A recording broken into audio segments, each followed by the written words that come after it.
Hello and welcome to Prairie Pulse.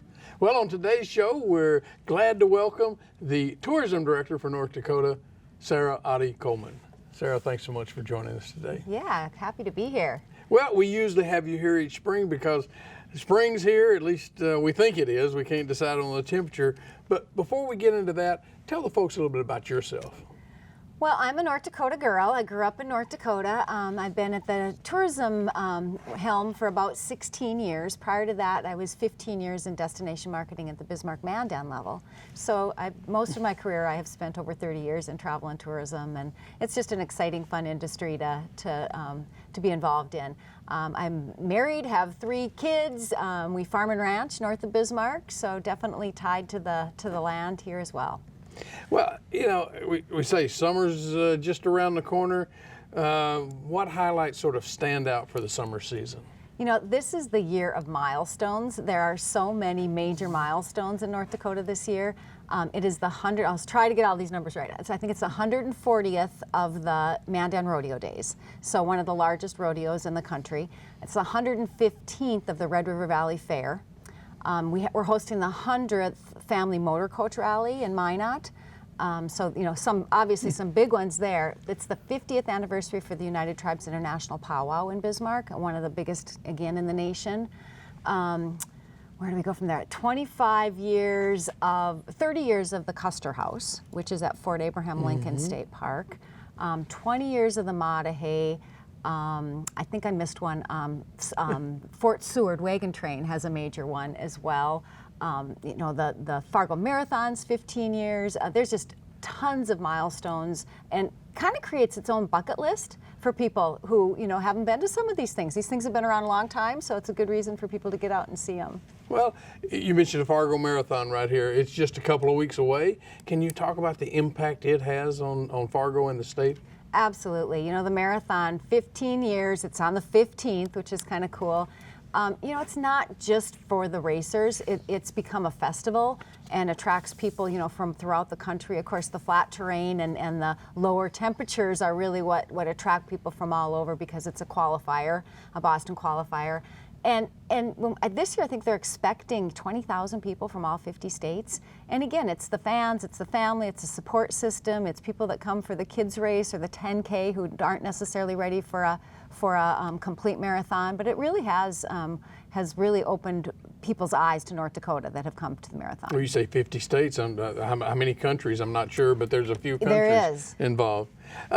You know, I've seen it, but your website is a great website, and you're more active in social media, as many of us are. But can you talk about the activities that you have there? You know, digital marketing is such a powerful, powerful tool, and you really have to be there. Of course, it's always hard to make sure you're every place, you know, with limited dollars and limited resources. But we do put a lot of effort into paid digital advertising. I think we had 111 million impressions on that. We had 18 million on social media. And again, most of those are a combination of inspiration, awareness, engagement, but a lot of them we really try to drive people to the website, because we know that is not only inspirational, it also gives them the tools that they need to plan and book their trips to North Dakota. Our numbers were about 1.4 million unique visitors to the website last year. And I think what number we're really proud of is we link out to all of those providers. So, you know, we had, you know, 250,000 link outs to all those individuals that can sell the experiences. Yeah. Well, let's talk some about, of course, the legislative session is over in North Dakota, and the Theodore Roosevelt Library received some funding. Yeah, can you talk about that project and what it could mean for the state? Yeah, we are super excited about the fact, the leadership that our legislature and governor took in really trying to get that project through. You know, what happens now is we've got the 50 million that will go into an endowment fund, which will enable the fundraisers to raise 100 million to build the facility. And the partnerships that are involved at the national level are very strong. All the players are in place. And so just thinking about being, you know, one of only 11 states that has a presidential library really elevates the state, you know, the prominence it will bring to our state.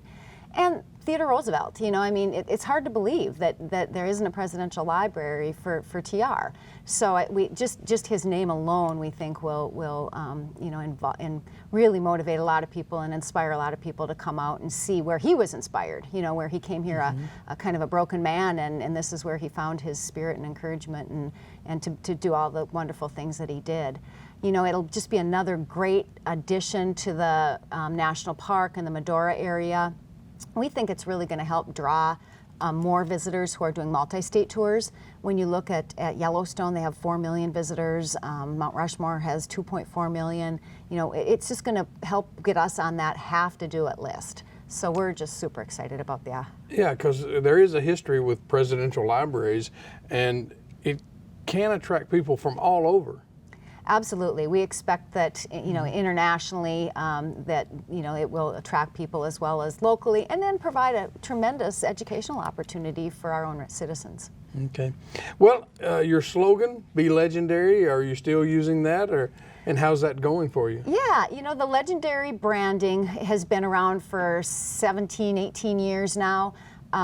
Solid success rate on the Legendary brand. The tourism industry really is who developed that brand equity. But this last couple of years, we've really looked at how we could evolve that, how we could transition that to represent a broader North Dakota. So this past year, we unveiled a kind of a brand unification process, and as part of that, we really delved into what was working with Legendary and how do we build on that success. And found that the story was really solid. That they're really, you know, we could tweak it a little bit to make it represent really all of the state and all of state government. When you looked at the state government entities, there was probably hundreds of different sub-brands and styles and types and logos that were used. And really the goal is to kind of unify all of North Dakota kind of under that Be Legendary brand. And so took a few little revisions this year. The Be Legendary added the B, make it an active tense. You know, it's really a inspirational call to visitors and anybody else who really thinks that they can make a mark here in North Dakota. So it's that part of it's new. So the logo treatment's new. Like I said, the brand story and a lot of that isn't. But we really see that will help elevate and tell a broader story once we get more state entities using that. Mm-hmm. Well, are you still going to be working with Josh on your marketing efforts? You know, we love our partnership with Josh. He's just a great ambassador for the state. He just naturally loves North Dakota. And so, yeah, we shot a few new locations this year. We're using them through this campaign. We hope to just continue to evolve that relationship and see the benefits that his broader audience brings to North Dakota. Well, exactly that. What's it like to have an actor that's had the success he's had represent North Dakota? Well, you know, at the launch, we had over 1 billion impressions, and those are people that, you know, that maybe had no awareness whatsoever of North Dakota. You know, whether you're a Transformer fan or you watched him on Vegas or you're engaged with some of his more recent shows, it just broadened the awareness, and so it's been really fun. And I think the other thing it's done is it really has helped our advertising campaign stand out, because he brings just a great, unique humor and fun to our ads. Sarah, earlier you mentioned the Matahay Trail. We hadn't talked about that in the past much. Can you tell me more about that? Yeah, they're also celebrating an anniversary. I'm not sure if I listed it on the milestones, but their 20th celebration or anniversary is going on this year. You know, it's over 100 miles, 137 mile epic bike trail. Really, it's in the top tier of all mountain biking trails across the country. But it's all multi-use. You know, you can hike it, you can horseback ride it, you can do it on your own if you want to just take chunks of it. We've got outfitters and bike trips where you can buy packages out of Medora or Watford City area. But there's also a lot of events that happen on it. So the Matahay 100 is probably one of the largest ones. There's a group called Adventureland, Legendary Adventures in North Dakota. They're doing 13 races in the Badlands this year. But the big one, like I said, is the Maah Dahay 100. If you're not up for a full 100 miles, you could do 75, 50, 25, 13, or the kiddie race. If you want to do the kid race, you can do that one. Do I qualify for the kid? Yeah, where is it located? You mentioned Medora. And it does. That one hubs out of, and the trail does go all the way from Watford City past Medora now because of the extensions. So you can kind of pick it up at any place, and the trailheads are marked pretty well. They're signed pretty well. Okay. Well, let's turn to the Bismarck Heritage Center. All the renovations have been done, and what's going on there now? That is the thing about the Heritage Center and State Museum. There's always something new happening there. So even if you have been out since the major expansion that opened in 2014, they've got evolving galleries that change. Right now they have an exhibit called The Horse, which is very, very interesting. And it was done in-house with a lot of the artifacts and stories specific to North Dakota. They also do just a great job of having entertainment and educational programming throughout the year. And I often tell people if you want to get one good immersive experience from North Dakota, that's the place to go. The other thing they have there is the Hub of History, so you can kind of go into that atrium and really learn about all of the areas and the history across the state, and then it also will help show you where to go to experience more. Always something going on there, as you mentioned. What about the International Peace Gardens? Was there any extra funding or anything going on there? They did. They got an additional $3 million this session through the North Dakota Parks and Recreation budget. That's a match. So if they raise it with private or with Manitoba, that will allow them to do some infrastructure work at the gardens. The gardens is our namesake. It's a beautiful facility up there. We just actually unveiled our newest Travel Matters video with a third-generation worker who works at the Peace Gardens. Her grandfather, her father, and she now is the horticulturist up there. So they have great stories to tell, and they had 85th anniversary last year. So if you haven't been to the Peace Gardens recently, I'd definitely encourage you to explore. Lots of museums, attractions, trails, 2,300 acres. Yeah, but if you go into the Peace Gardens, you should take your passport. It's if you have a passport, yep, that would be recommended. It's easier that way. It is easier.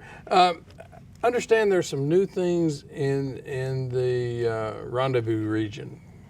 Yeah. What is the Rendezvous region? Well, the Rendezvous region is kind of a group, it's kind of a marketing group that was formed, many years ago, really kind of packaging the experiences in Northeast North Dakota. So a lot of the, especially recreational activities, are around the Pembina Gorge. So the Pembina State Recreational Area has been really a focus of several entities, including North Dakota Parks and Rec, in developing that. And year-round adventure and recreation. You can rent canoes and kayaks on the Pembina River. The hiking trails are phenomenal. They actually have the first all-terrain mountain biking park out there, the only one in the state. So that's really fun adventure. The Frostfire ski resort, winter resort, there they also have winter activities, tubing, and it's looking like the downhill skiing will open again next year there through some additional funding there as well. So it's such a unique area. You come out of the flat Red River Valley and then you hit this gorge, and it's just a really fun place to visit. Well, you talked about the web numbers and a lot of impressions. But so what were the tourism numbers like in 2018? Just about all of our numbers were up in 2018. So we had a really strong year. We were talking about state parks. I think they led the way. I think they were up about 16%, over 1.3 million visitors. The national park units were also up over 5%, over, I think, 60,000 visitors, recreational visits to the national parks. Our deplanements were 1.1 million. That was up again. All of our major attractions were up. We do a cumulative number there, and those were up. I think we had a total of 4.56 million people visit our major attractions. So we were really happy with the results that we saw statewide in terms of visitor numbers this past year. Mm-hmm. So what are motel bookings looking like so far for this season? Well, last year we were up for occupancy rate, which, as many know, we kind of had a bit of a inventory challenge. We had a lot of hotels that were built in some of the real high early or the mid 2014, 15, 13, we were leading the nation in hotel builds. So we had a little bit of an inventory issue there, and we're catching up now, so we're excited about that. We were up last year. Year to date, the occupancy rates are up about 13%. Year to date through March are the most recent numbers I have. Sure. So our occupancy rate's about at par with the region. So we're happy about that. Of course, there's still room for improvement, and we're going to work hard to get more people in those hotels this summer. So if people want to go to the Medora Musical or go to Theodore Roosevelt Park, should they be making plans now and looking at dates and weekends? First of all, they should come now. They could go now, and they could golf and do some of those activities, and then they can come again when the Medora Musical opens and some of the new attractions that they've got in Medora. The musical, of course, will open later in June. And the Gospel Brunch also that first week in June. So if you haven't done the Gospel Brunch, that's fairly new the last few years. They also have a new kind of illusion perception attraction that will be opening in May. And then they're going to have a zip line later this summer. So that's also a fun addition. So yeah, it's never, it's always best to book ahead.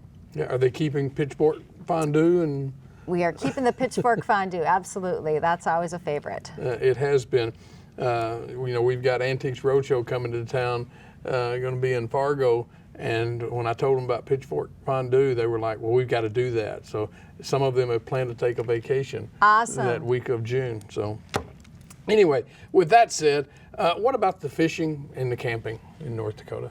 The thing about fishing in North Dakota is it never closes. You might have a few weeks between when the ice isn't all the way off and the spring bite isn't quite on yet, but that's one of the really competitive advantages we have with some of our other states is that you buy one fishing license and you can use it all year. So ice fishing was great this year. The bite is on big time on the Missouri River. They're catching some big walleyes. In fact, the record was just broke. Paddle fishing just started, so that season is fun. The big lakes, both Devil's Lake and Sakakawea, are expecting great fishing years. And camping, that's just kind of an American tradition, to have that annual camping trip or weekend. A lot of people do it every weekend. So in North Dakota, we've got a good combination of federal, privately owned, and state sites. But the North Dakota State Park sites, 13 state parks, I think they have about 1,300 campsites, and they have a new online reservation system. So if you just Google North Dakota State Parks, you can go ahead and reserve that campsite, because those do book up, especially for those longer holiday weekends. Well, this is a long list probably, but, we always ask, tell us about the forts and the sites that people can visit. We have 9 forts in North Dakota, so let's see if I can get them all. Fort Abercrombie. That's, we'll start out in the east. If I go geographic, I might be able to remember them. Fort Ransom, right on the National Scenic Byway. You've got Fort Seward, which is, in the Jamestown area. Then Fort Abraham Lincoln, south of Mandan, Fort Mandan. Fort Stevenson, which is right on Lake Sakakawea. Fort Union, and Fort Buford. I feel like I missed one. But those are and I think the thing about the forts is it's not go to one and you kind of get the same story. They really do all have a very unique story. Some of them, obviously were infantry posts, others were fur trading posts, and so it's fascinating history and some very scenic and beautiful places. Well, let's highlight a couple of them, because obviously Fort Abraham Lincoln. What are you going to get to see if you go out there? So Fort Abraham Lincoln is an interesting fort. So there's an infantry fort. There was also a cavalry post, and of course there's an Indian village there. So the infantry post is up on the hill, up on the hills, and there's blockhouses there that basically were built to protect the railroad workers when they were doing the railroad. Didn't work so well, so then they brought in the cavalry post, which is where Custer was stationed. So that's the anniversary I'd mentioned earlier. They rebuilt Cavalry Square, which includes several buildings, including Custer's house. Yeah. We talked about the legislative session, but how did your department fare during the session? We are happy with the great infrastructure investments that the legislature sought to fund, and so you can combine, like we talked about, the Peace Garden and also the Presidential Library and Museum. There were also some additional maintenance dollars for the Enchanted Highway, and then of course the Pembina Gorge infrastructure dollars. The State Historical Society also got some historic preservation grants. So we're feeling like we've gotten back to a base of really being able to support some of these additional developments.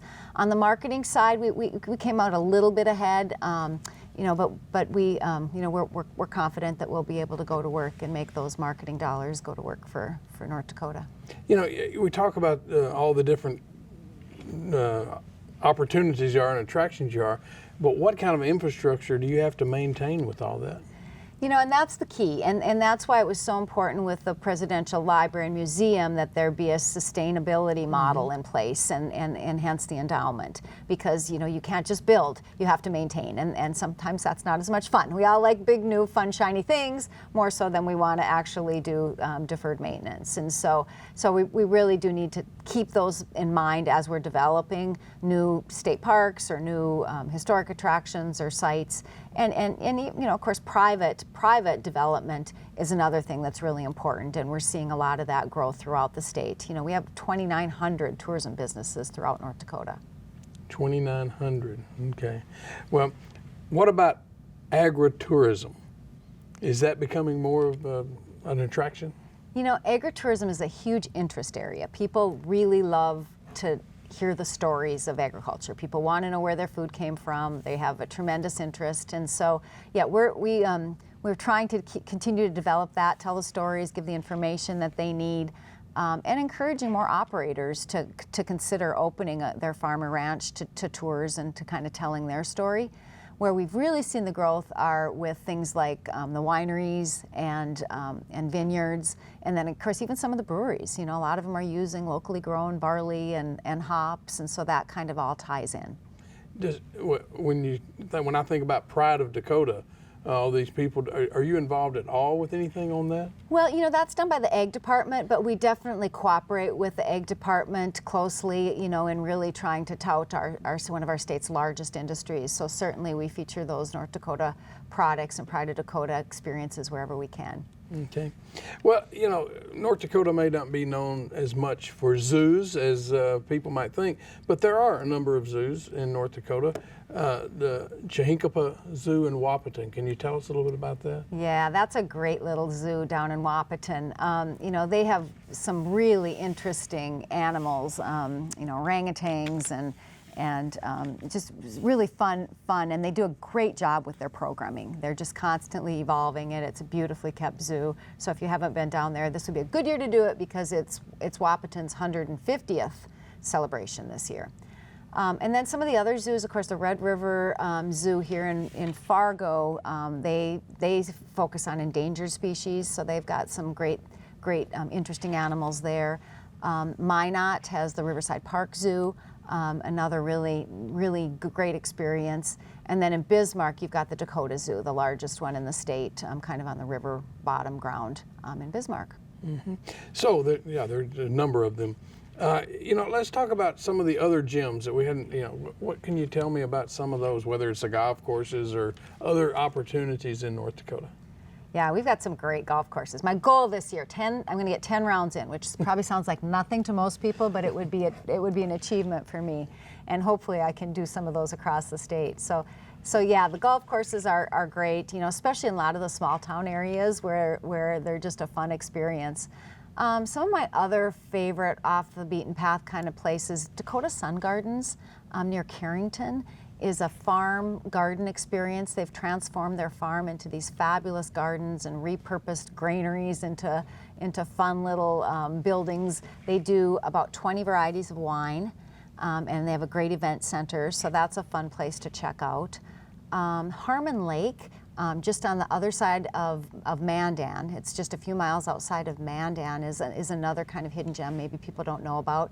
It's very scenic, rolling topography. You can enjoy it on the water or off, whether you want to hike around it or mountain bike around it, or you can do paddle sports, rent paddle sports there, which is a great place to do that because they don't allow heavy wake boats. So, what is the biggest draw to North Dakota? Is it the hunting and fishing? Is it the parks? What's our biggest draw? It's hard to equate those because obviously sometimes you have people that come for multiple weekends for hunting or fishing, Our non-resident numbers continue to grow, especially on the fishing side, but also hunting. But the number that continues to grow and continues to be the strongest one attraction would be Theodore Roosevelt National Park. Sure. So what's the best part of your job? The people.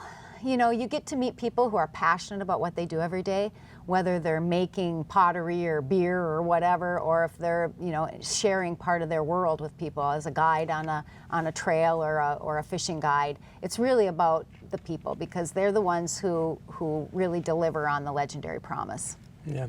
So what are your goals for the next few years? Well, you know, I'm just super excited to see the industry evolve. You know, we have the opportunities before us to really help build experiences, build communities. All of these things are just so important, not only to attract visitor revenue, but also to attract, you know, the workforce that we need to continue to grow the state. So it's a combination of building, developing, networking, pulling everybody together, and then really telling the story. Well, Sarah, we are about out of time, but if people want more information about anything they've heard today, where can they go? ndtourism.com. Great trip ideas, itinerary ideas, all the information you need. All right. Well, that's all we have this week on Prairie Pulse, and as always, thanks for watching.